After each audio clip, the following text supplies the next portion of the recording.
إن الحمد لله نحمده ونستعينه ونستغفره ونعوذ بالله من شرور أنفسنا وسيئات أعمالنا من يهده الله فلا مضل له ومن يضلل فلا هادي له وأشهد أن لا إله إلا الله وحده لا شريك له وأشهد أن محمدًا عبده ورسوله يا أيها الذين آمنوا اتقوا الله حق تقاته ولا تموتن إلا وأنتم مسلمون يا أيها الناس اتقوا ربكم الذي خلقكم من نفس واحدة وخلق منها زوجها وبث منهما رجالا كثيرا ونساء واتقوا الله الذي تساءلون به والأرحام إن الله كان عليكم رقيبا يا أيها الذين آمنوا اتقوا الله وقولوا قولا سديدا يصلح لكم أعمالكم ويغفر لكم ذنوبكم ومن يطع الله ورسوله فقد فاز فوزا عظيما أما بعد فإن أصدق الحديث كتاب الله وخير الهدي هدي محمد صلى الله عليه وسلم وشر الأمور محدثاتها وكل محدثة بدعة وكل بدعة ضلالة وكل ضلالة في النار. Nous commençons cette série de cours en remerciant Allah subhanahu wa ta'ala de nous avoir permis de se réunir encore dans ces assises de sciences qui sont aimées par Allah subhanahu wa ta'ala.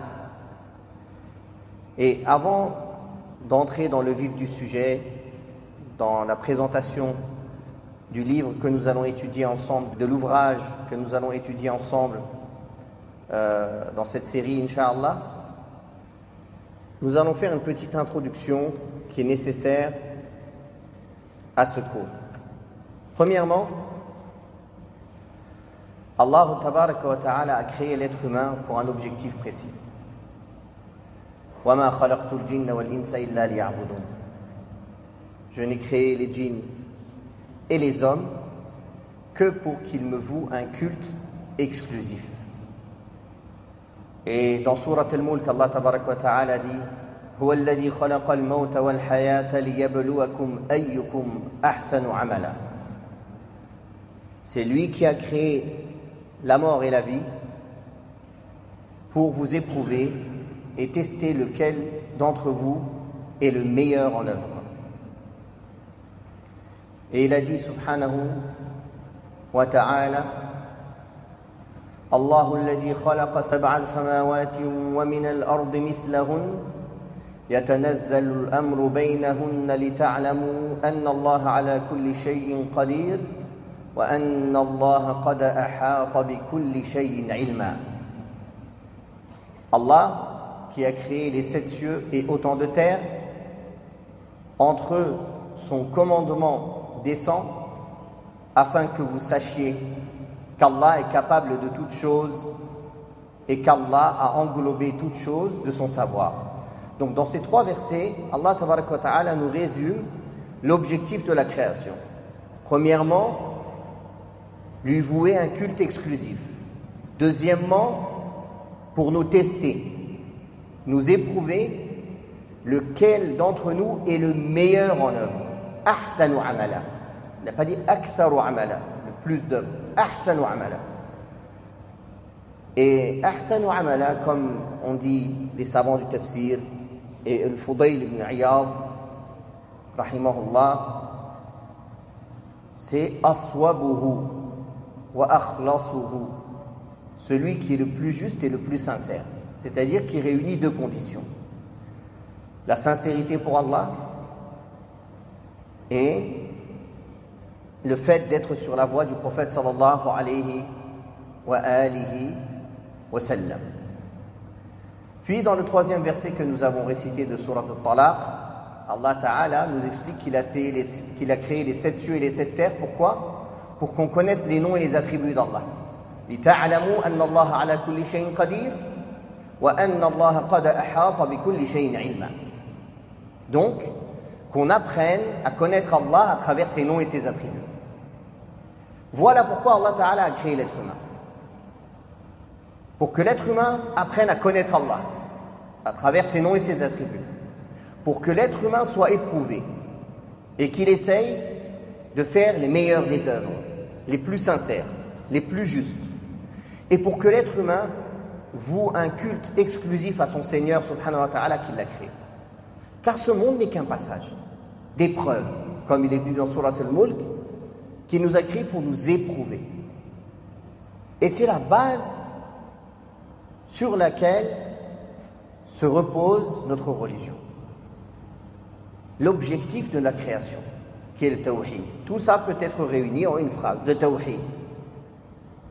Car dans le tawhid, il y a le fait de vouer un culte exclusif à Allah.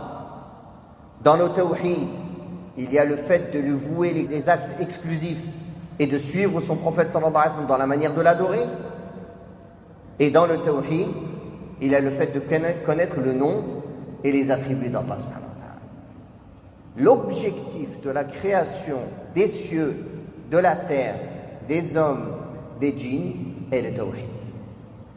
Et la connaissance d'Allah et son adoration exclusive et la soumission à Allah subhanahu wa ta'ala. Être des serviteurs à Allah. Concrétiser la servitude à Allah subhanahu wa ta'ala. Cette servitude à Allah subhanahu wa ta'ala, elle ne peut se concrétiser sans connaissance. La connaissance d'Allah. La connaissance de ses noms et ses attributs. La connaissance de ses règles et lois. Pour pouvoir justement adorer Allah sincèrement et correctement. Correctement, de la manière qui est agréée par Allah subhanahu wa ta'ala. De la manière dont le messager d'Allah sallallahu alayhi wa alihi wa sallam nous a enseigné. Et ceci est l'objectif de l'apprentissage de la science religieuse. L'objectif de l'apprentissage de la science religieuse, ce n'est pas d'avoir des arguments dans nos discussions de quartier pour pouvoir polémiquer avec nos amis ou montrer celui qui en connaît le plus. L'objectif de la science religieuse, c'est de concrétiser le tawhid à travers l'apprentissage de cette science et sa mise en pratique. Le musulman ne doit jamais perdre cet objectif devant lui. Il doit constamment avoir cet objectif devant lui. Car c'est ce pourquoi Allah l'a créé, c'est ce pourquoi il respire, c'est ce pourquoi il mange, il dort, c'est ce pourquoi il fait chaque chose dans sa vie. Dès qu'il perd de vue cet objectif, il s'égare. Il s'égare partiellement ou il s'égare totalement, selon le degré d'égarement. Dès qu'il perd de vue cet objectif à un moment, qu'est-ce qui vient à la place? L'insouciance, la rafla. L'insouciance qui le pousse vers la désobéissance, qui le pousse vers le délaissement des ordres et des interdits. Le délaissement des ordres, le fait qu'il ne s'éloigne pas des interdits, qui le pousse loin de l'évocation d'Allah et de son adoration. Loin du fait de concrétiser al-ubudiyya, la servitude à Allah subhanahu wa ta'ala, qui est notre seul objectif sur cette terre, mes frères, qu'il ne faut pas oublier. Et cette science religieuse qu'Allah subhanahu wa ta'ala a honorée, il a honoré les détenteurs de cette science, il en a fait les héritiers des prophètes. Le prophète Mohammed sallallahu alayhi wa sallam a dit, certes les prophètes n'ont pas laissé en héritage ni dinar ni dirham, mais ils ont laissé la science religieuse. Celui qui en a eu grâce, à qui Allah en a fait don, il a pris la plus grande part en islam. Il a pris la plus grande part en islam. Cette science religieuse, ce n'est pas une accumulation d'informations. C'est pas ça la science. La science, ce n'est pas une accumulation d'informations. La science est une lumière, la lumière de la révélation qui vient s'ancrer dans les poitrines. La lumière du Coran, la lumière de la sunna du prophète sallallahu alayhi wa sallam, leur compréhension, leur amour, l'attachement à ces textes, la mise en pratique qui vient s'ancrer dans les poitrines.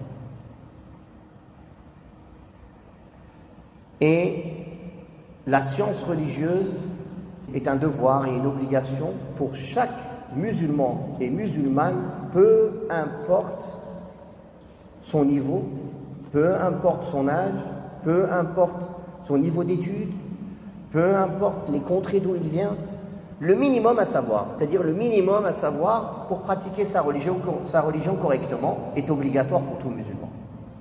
Tout musulman doit connaître le minimum concernant sa foi, le minimum concernant les pratiques cultuelles qu'il pratique tous les jours, le minimum pour que ses actes soient valides et acceptés, le minimum du halal et du haram dans les transactions et dans le travail dans lequel il travaille, le minimum des droits et des devoirs dans sa vie conjugale, concernant ses enfants, concernant ceux qu'il fréquente, concernant ses parents, concernant ses proches, concernant ses voisins.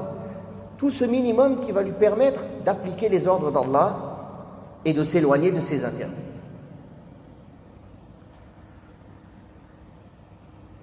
Et le prophète sallallahu alayhi wa sallam a dit « Man yuridillahu bihi khayra yufaqihu fi ddin » le hadith de Muawiyah, rapporté par l'imam Muslim. Celui à qui Allah veut du bien, il le rend versé dans les sciences religieuses. D'ailleurs, le messager d'Allah sallallahu alayhi wa sallam et les prophètes, ils n'avaient pas la connaissance des choses mondaines. Ils ne connaissaient ni l'ingénierie, ni la médecine. Peut-être qu'ils en connaissaient une partie, mais ce n'était pas l'objectif pour lequel ils ont été envoyés. Ce ne sont pas les choses mondaines. Et la science dont Allah parle, par laquelle il a élevé les gens, c'est la science religieuse, c'est-à-dire la connaissance des textes révélés et des règles qu'Allah subhanahu wa ta'ala a établies. Ce sont eux les ulama. Et d'ailleurs, il n'y a que celui qui connaît les règles avec leurs preuves qui est considéré comme une personne de science. Mais celui qui connaît les règles sans leurs preuves, il est considéré comme un muqallid, un suiveur aveugle. Comme a dit Ibn al-Qayyim dans An-Nouniyya, et qu'il a dit qu'il y avait un ijma', une unanimité des savants sur cela, que celui qui ne connaît pas les règles avec leurs preuves du Coran et de la Sunna, il n'est pas comptabilisé parmi les gens de science. Il n'est pas comptabilisé parmi les gens de science. C'est un musulman parmi les communs des musulmans. Barakallahu fikum. Cette science religieuse, qui est noble,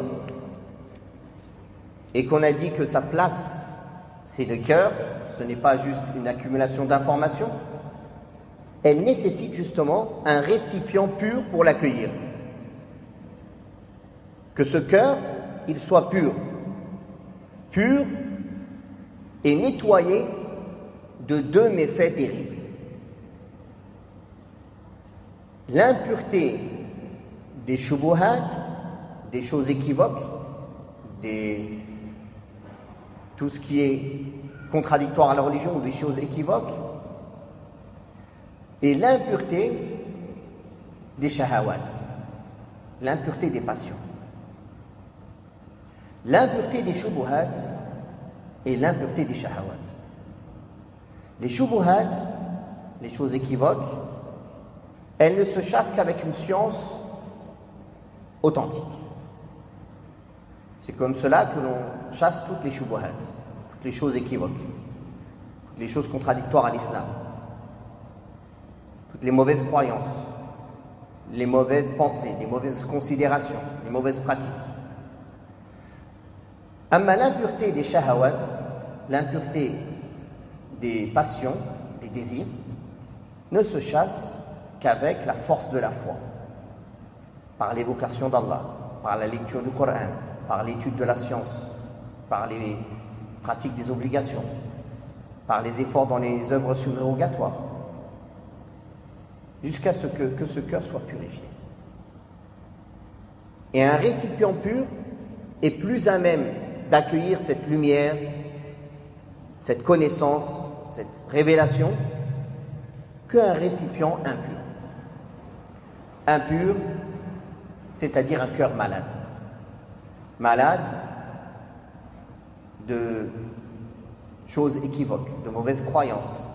Malade, touché par les innovations, les bid'ah. Malade, touché par les maladies du cœur, l'orgueil. Le fait de mépriser les autres, de les rabaisser. La jalousie. La haine. Toutes ces maladies du cœur qui sont terribles. Terribles. Qui peuvent être une cause d'éloigner la personne d'Allah subhanahu wa ta'ala très loin. Car les gens les plus loin d'Allah sont les gens au cœur dur. Le prophète sallallahu alayhi wa sallam a dit, dans le hadith rapporté par le Bukhari, que les gens les plus détestés d'Allah sont ceux qui polémiquent dans le faux.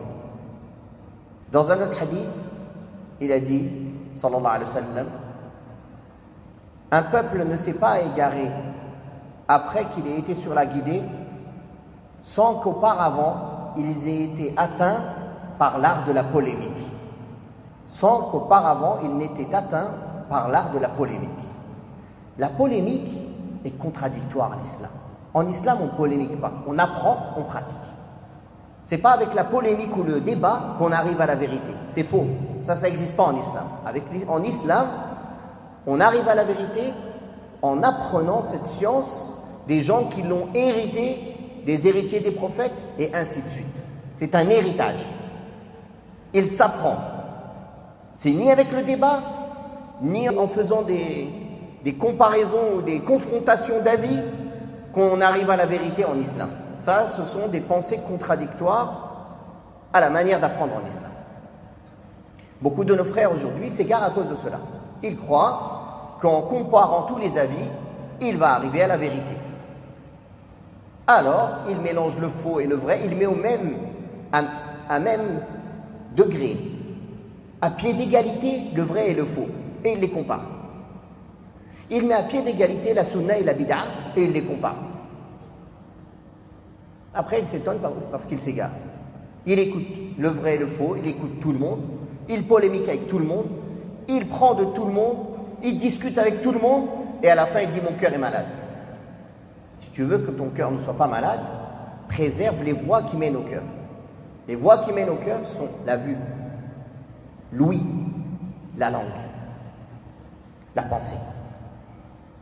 Tout ce que tu regardes, tout ce que tu écoutes, tout ce que tu dis, ce à quoi tu penses, a une influence sur ton cœur. Ne crois pas que ça n'a aucune influence sur ton cœur. Ou bien cela le bonifie, le purifie, lui augmente sa foi, ou le contraire. Voilà pourquoi l'homme fait attention à ce qu'il dit, à ce qu'il regarde, à ce qu'il écoute. Et Allah Ta'ala nous a mis en garde contre cela. وَلَا تَقْفُ مَا لَيْسَ لَكَ بِهِ عِلْمٍ إِنَّ السَّمْعَ وَالْبَصَرَ وَالْفُؤَادَ كُلُّ أُولَٰئِكَ كَانَ عَنْهُ مَسْئُولًا. Ne suis pas ceux dont tu n'as aucune connaissance, car certes, l'ouïe, la vue et le cœur, tout ceci sera questionné. Cette science religieuse, c'est le fait de connaître ce qu'Allah a révélé à son prophète comme lumière et guidée. C'est-à-dire le Coran, la science du Coran, qui est la parole d'Allah. La science de la sunna du prophète sallallahu alayhi wa sallam, des hadiths authentiques, qui est une révélation comme le Coran est une révélation, mais qui a été dit par le prophète sallallahu alayhi wa sallam ou mise en pratique ou bien approuvé par le prophète sallallahu alayhi wa sallam. Et s'ensuit le consensus, l'unanimité et l'analogie juste. Mais ces deux-là, l'unanimité s'appuie sur le Coran et la Sunna. Donc la base de toutes les sciences religieuses sont le Coran et la Sunna. Toutes les autres preuves ne découlent que du Coran et de la Sunna, ne sont pas des preuves à part entière. Les seules preuves à part entière sont le Coran et la Sunna. L'unanimité découle du Coran et de la Sunna, s'appuie sur le Coran et la Sunna. En général, il y a une unanimité par exemple sur un verset, sur la compréhension d'un verset, sur la mise en pratique d'un verset par exemple, ou sur un hadith. De même, l'analogie juste, le qiyas, le sahih, se base sur des preuves du Coran et de la Sunna. Sinon, il n'aurait pas de poids. Cette science religieuse, elle demande aussi des politesses pour pouvoir en profiter. La première politesse, c'est d'être sincère envers Allah subhanahu wa ta'ala. Ne pas apprendre cette religion, cette science religieuse pour des biens éphémères de ce bas monde. Les biens éphémères de ce bas monde, ils peuvent se matérialiser de plusieurs manières. Ça peut être l'argent, ça peut être la notoriété. Quelqu'un, il n'aime pas l'argent, mais il aime être connu, par exemple. La notoriété. Ça peut être le fait que quelqu'un aime toujours avoir la supériorité sur les autres. Alors il apprend parce qu'il ne veut pas se retrouver dans une position où il n'a pas la supériorité sur les autres. Il veut toujours être au-dessus des autres. Tout ceci sont des intentions contradictoires à la sincérité. Et le messager d'Allah sallallahu alayhi wa sallam a mis en garde dans le hadith authentique. Celui qui apprend cette science par laquelle on veut l'au-delà, pour un bien éphémère de ce bas monde, il ne sentira pas l'odeur du paradis. Il ne sentira pas l'odeur du paradis. Dans un autre hadith, le messager d'Allah sallallahu alayhi wa sallam a dit: celui qui apprend la science pour pouvoir polémiquer avec les savants et se vanter devant les ignorants, et que les regards des gens se tournent vers lui, qu'il prépare sa place en enfer. Celui qui apprend cette science pour pouvoir polémiquer avec les savants et se vanter auprès des ignorants et tourner le regard des gens vers lui, il prépare sa place en enfer. Qu'Allah nous en préserve. Donc l'intention est une chose très importante dans l'apprentissage de la science religieuse, que ce soit les bases ou quelqu'un à qui Allah Ta'ala a permis de pousser plus loin dans les sciences religieuses. Cette intention sincère, elle doit être accompagnée d'une volonté ferme. D'une volonté ferme. Et de viser les hauts degrés. Regardez les ambitions que les gens ont dans le dunya. Non, ne te contente pas de gagner peu d'argent, ne te contente pas d'être juste quelqu'un de moyen.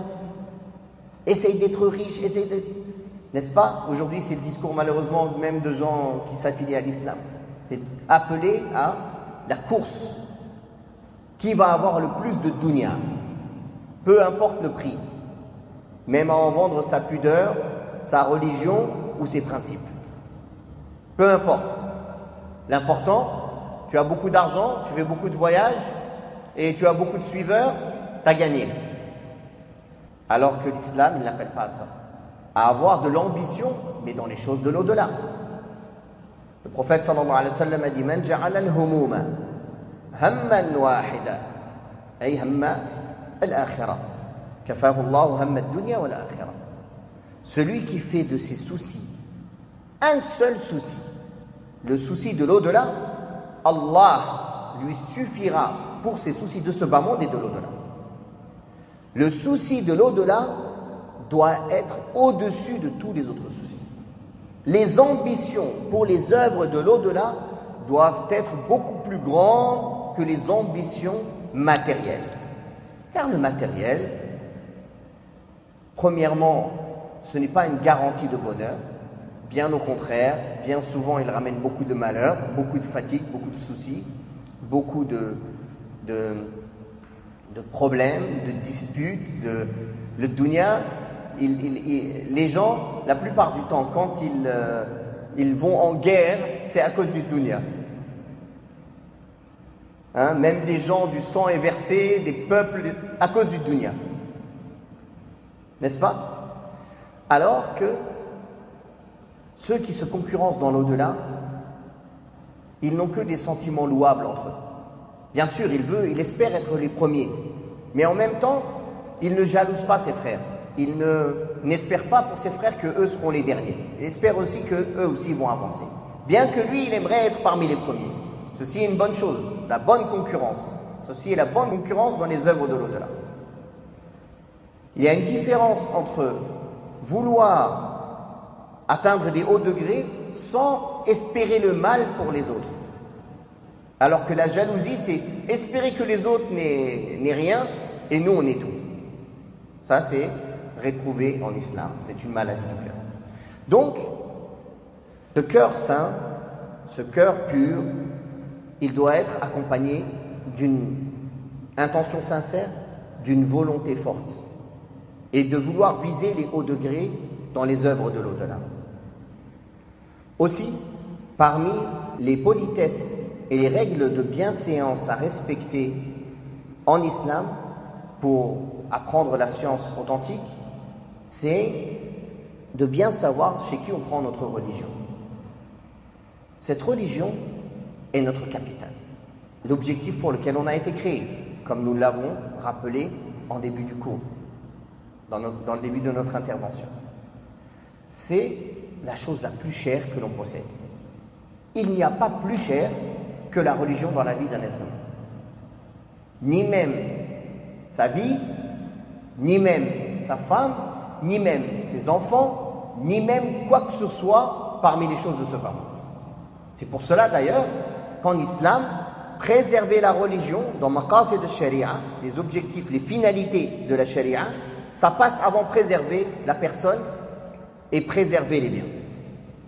Car pour préserver la religion, Allah tabaraka wa ta'ala a légiféré un acte où tu mets en danger ta vie, le combat dans le sentier d'Allah, où tu dépenses ton argent. Tu perds ton argent et ta vie, pourquoi? Pour élever la parole d'Allah subhanahu wa ta'ala. Donc la religion passe au-dessus de tout. Et c'est pour cela que la personne, il doit prêter attention de qui il prend sa religion. On donne toujours le même exemple, mais malheureusement c'est l'exemple qui parle aux gens, car les gens maintenant donnent tellement d'importance à leur santé, beaucoup plus qu'à la religion, que cet exemple est parlant pour eux. Il ne viendrait à l'esprit de personne parmi nous d'aller se faire opérer par un boulanger, un mécanicien. Ah, c'est pareil, il a des outils, le docteur aussi il a des outils, ça coupe, c'est pareil. Il va aller voir un mécanicien, il le met sur l'élévateur, il l'opère. C'est tellement ridicule qu'en parler c'est ridicule. Tellement c'est ridicule, ce sont des exemples ridicules. Mais subhanallah, dans la religion, non, pas de problème.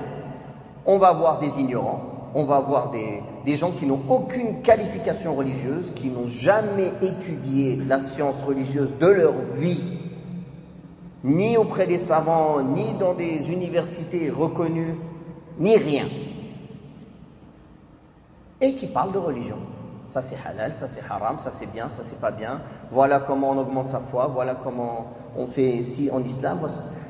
Tellement la parole a été donnée à des incompétents et des ignorants que les gens, dans la masse d'informations, ils savent plus quoi écouter. Donc comme pour ton corps, quand il a besoin d'être soigné, quand tu as besoin de prêter attention à ta santé, tu cherches, tu t'informes qui est le meilleur spécialiste. Et tu ne vas pas aller te faire opérer ou prendre des médicaments de n'importe qui sans être sûr chez qui tu as été. Tu t'es informé au préalable. Alors pour la religion, ça doit être encore plus important. Car le corps, on va le délaisser, on va mourir, il va devenir poussière. Mais la religion, c'est ce qu'on va emmener avec nous pour notre vraie vie dans l'au-delà. Donc, le choix du professeur qui nous enseigne notre religion est essentiel. Une personne qui nous enseigne selon le Coran et la Sunna du prophète sallallahu alayhi wa sallam, loin de toute innovation, et qui nous transmet ce qu'il a pris en héritage auprès des héritiers des prophètes. Il est la suite d'une chaîne de transmission qui va jusqu'au prophète Mohammed sallallahu alayhi wa sallam. Tout ce qu'il nous rapporte, il a une chaîne de transmission jusqu'au prophète sallallahu alayhi wa sallam.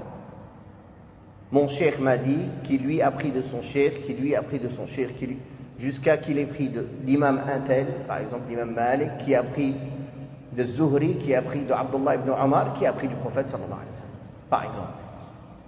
Amma celui qui vient et qui veut nous inventer une religion qui n'existe pas, alors il faut le rejeter. Aussi, parmi les points qui aident à bien profiter de la science, c'est de faire un effort sur les politesses liées à la science avant d'apprendre la science.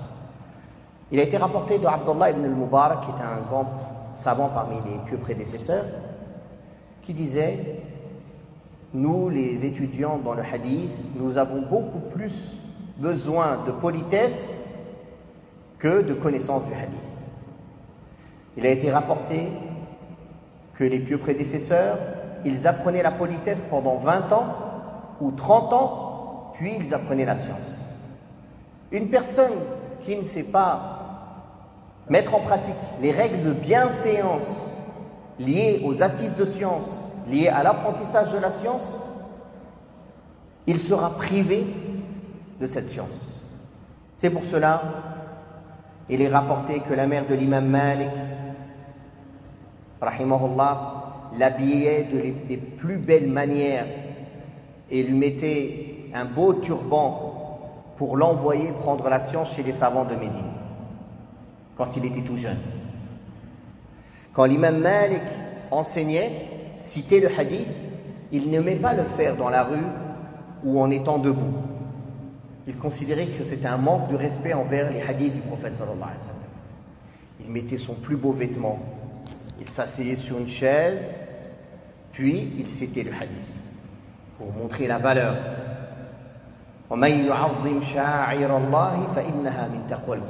Celui qui prend en haute considération les rites sacrés d'Allah, les limites sacrées d'Allah, cela provient de la piété des cœurs. Et c'est ça qui manque aujourd'hui chez beaucoup de musulmans. Ils ne prennent pas en haute considération les choses liées à l'islam. Tu vas aller voir avoir beaucoup de respect pour des célébrités, et ils n'ont pas de respect pour les gens de science.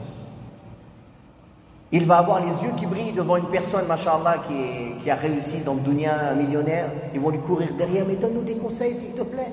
Quand est-ce que tu peux m'accorder un instant? Mais ils ne vont pas avoir cette attitude-là avec quelqu'un qui peut leur donner un conseil qui va leur sauver leur vie, leur sauver leur au-delà. Ils boivent les paroles de certains ignorants comme de l'eau sans réfléchir. Et quand les gens de science leur disent ceci est déconseillé, ceci est illicite, je te conseille d'agir telle manière, pour lui c'est un avis comme le mien. Il se met à la même hauteur que les gens qui ont passé leur vie dans la science. Lui, toute sa vie, il est dans la négligence ou dans l'insouciance, même si c'est un bon musulman, mais il n'a pas dépensé son temps comme la personne qui a étudié depuis des années, depuis des dizaines d'années. Il ne peut pas se comparer à lui. Mais pour lui, non. Son avis et mon avis, c'est la même chose. D'accord.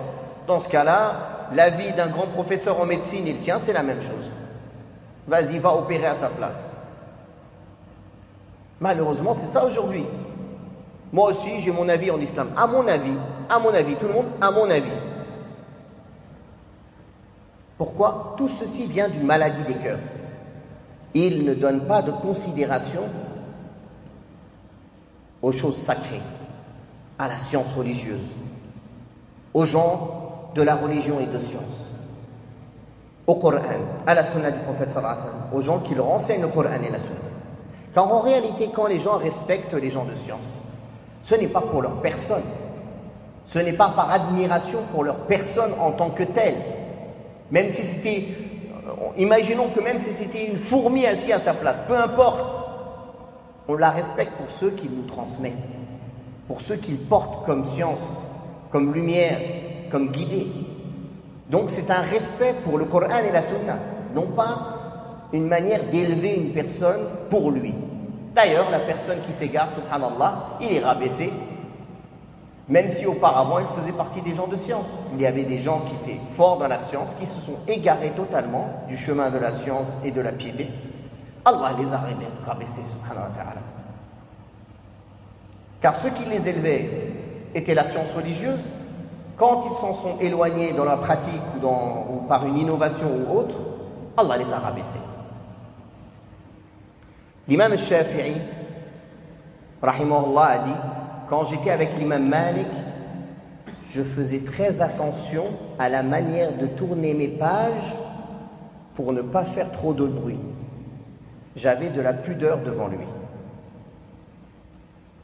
Il a étudié avec l'imam Malik 20 ans. 20 ans. Étudier, c'est pas comme aujourd'hui. Il y a des gens qui disent: ça fait 10 ans que j'étudie avec tel cheikh. Il va à un dars par semaine, 2 dars par semaine. C'est pas ça à étudier. Eux, ils étaient tous les jours. Presque tous les jours. Des heures et des heures. Ils se faisaient éduquer par les gens de science. Assieds-toi comme ça. Porte ton livre comme ça. Approche-toi. Mets ta main devant ta bouche. Tu bailles. Comme il éduque un enfant. Ne lis pas trop fort. Baisse la voix. Voilà. C'était ça. En vérité, aujourd'hui, par exemple, les gens ils vont vers des coachs. Avant, les coachs, c'était les savants. Il n'y avait pas de coach. C'était les imams. Un imam, il te conseillait dans ta vie. Il te conseillait dans la manière de te comporter avec ton épouse, dans ta vie. Il te conseillait comment réussir tes projets de la manière qui plaît à Allah. Donc c'est un éducateur. En vérité, les imams, les savants étaient des éducateurs. Ils n'avaient pas juste un rôle comme ça d'enseignement. Aussi, ils éduquaient les gens. Ils les conseillaient, ils les orientaient, ils leur interdisaient, ils les blâmaient. Comme un père pouvait faire avec ses enfants. Lui, il le fait avec ses fidèles. C'est ça le rôle d'un enseignant, d'un imam, d'un cheikh, d'une personne de science. S'il ne peut pas blâmer, il ne peut pas conseiller, il ne peut pas interdire, il ne peut pas... Il sert à quoi? Il ne peut pas remplir son rôle pleinement. Alors les gens se tournent vers des ignorants. Venez, je vais vous enseigner comment réussir votre vie. Je vais vous enseigner comment ceci, comment cela. Alors que c'est des gens, eux-mêmes ils sont ignorants. Comment ils peuvent diriger les gens? Comment un aveugle peut te diriger sur la route? Il faut savoir qu'auparavant, même les grandes personnalités et les dirigeants respectaient la science et les savants. Il est rapporté qu'un calife est entré dans l'assise de l'imam Malik, ils lui ont mis une chaise dans l'assise, une chaire. Et ils lui ont mis une chaire. Et l'imam Malik l'a regardé et lui a dit: assieds-toi par terre. Celui qui se rabaisse pour Allah, Allah l'élève. Assieds-toi par terre. Ici, tu es dans une assise de science, tu t'assois par terre. Il n'y a pas de chair ici. Il n'y a pas une place supérieure. Il n'y a que celui qui est assis ici qui se met en hauteur pour pouvoir parler à tout le monde. Et le calife s'est assis par terre. C'était comme ça que les gens apprenaient la science et c'est comme ça qu'Allah les a élevés. Il y a beaucoup de politesse, il y a des livres entiers écrits sur ce sujet. C'est un sujet qui est en vérité très intéressant.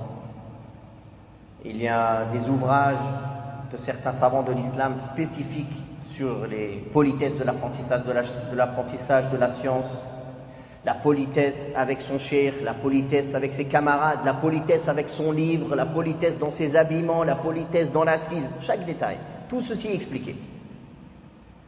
Mais ce serait trop long à expliquer. Ici, ce n'est qu'une introduction. Et l'objectif est de motiver l'assise à donner une importance à la science religieuse et à lui donner son droit. Et c'est comme ça qu'ils vont en profiter le plus. Une fois que nous avons fait cette introduction, nous allons parler maintenant du livre que nous allons étudier ensemble, qui est un livre dans la jurisprudence, Manhaj al-Salikin, qui pourrait être traduit en français par la voie des itinérants et l'éclaircissement de la jurisprudence dans la religion. Donc c'est un livre de fiqh, de jurisprudence. On va expliquer après qu'est-ce que ça veut dire le fiqh. Cet ouvrage est écrit par un éminent savant qui s'appelle le Cheikh Abdurrahman ibn Nasir al-Sa'di, rahimahullah. Abdurrahman, Abu Abdillah, Abdurrahman ibn Nasir ibn Abdillah ibn Nasir ibn Hamad al-Sa'di al-Tamimi al-Najdi.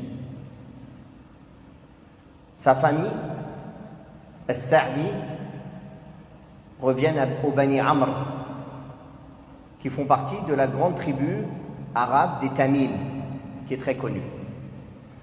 C'est un savant qui est né, rahimahullah, dans la ville de Unayza, dans la région de Al-Qasim, en Arabie. Il est né le 12 Muharram de l'année 1307 de l'Hégire. On est en 1444, ça fait combien de temps? 137 ans. Beaucoup de savants ont écrit sur la biographie de Cheikh al-Sa'di, rahimahullah. Il y a des livres spécifiquement qui parlent des ulama du Najd. Le Najd, c'est une région en Arabie. Et il y a le Cheikh Abdelrazak al-Badr qui avait fait un magistère où il parle des efforts de Cheikh Abdurrahman al-Sa'di pour éclaircir la croyance islamique. Ça, c'est le sujet de son magistère. Et de la page 13 à la page 61 du magistère, il fait une biographie du Cheikh, rahimahullah. Le Cheikh Abdurrahman ibn Nasir al-Sa'di, rahimahullah, était orphelin. Sa mère est morte alors qu'il avait 4 ans. Son père est mort alors qu'il avait 7 ans. C'est la femme de son père qui s'est occupée de lui. Et elle l'a beaucoup aimé. Elle s'est bien occupée de lui jusqu'à ce qu'il grandisse. Puis, il est parti dans la maison de son plus grand frère, Hamad, qui s'est occupé de son éducation. C'était un jeune homme très intelligent. Et les gens de science et les gens du village ont commencé à repérer son intelligence. Il était très motivé pour l'apprentissage de la religion dès son jeune âge. Il a commencé par apprendre le Coran par cœur. Il l'a fini à l'âge de 11 ans ou à l'âge de 12 ans. Puis il s'est dirigé vers les savants de sa région pour apprendre la science. Il a appris toutes les sciences nécessaires dans le Coran, dans la science du hadith, dans le tafsir, dans le mustalah, dans les fondements de la jurisprudence, dans les sciences de la langue arabe.